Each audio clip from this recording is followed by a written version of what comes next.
56 yaşlı kişi pasientimizin mədə müayinəsinə baxırıq. Deməli, xəstə bizə müraciət edəndə mədədə ağrı hissi ilə, ürəkbulanma, qusma şikayəti ilə müraciət edib. Yediyini qaytarırdı. Gördüyünüz kimi mədənin antral hissəsində törəmə izləyirik.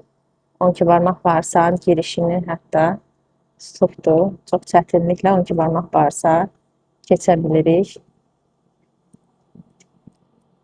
Üzəri qanayır törəmənin.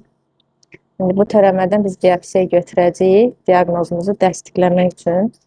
Pasientimizin daha öncə də mədə ağrıları olub ara sıra. Omez, pantoprazol kimi dərmanlar içərək şikayətini biraz yatışdırıbdır ki, bu da xəstəliyin inkişaf eləməsinə və gizlin getməsinə səbəb olur. Səbəblə biz xəstələrə bilinçsiz şəkildə mədə dərmanları qəbul etməyi tövsiyə eləmirik. Yəni, əgər sizin mədə ağrınız varsa,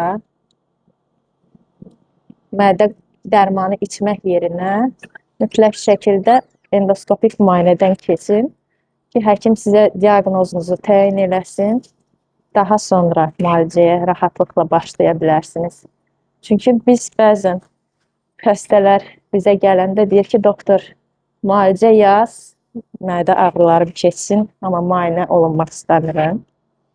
O xəstələrə demək istəyirəm ki, əgər mən sizə həmin anda dərman yazıb müalicə etsəm, bu kimi problemləriniz əgər varsa, bu problemləri daha da gecikdirə bilərəm. Ona görə erkən diaqnoz hər zaman həyat qurtarır.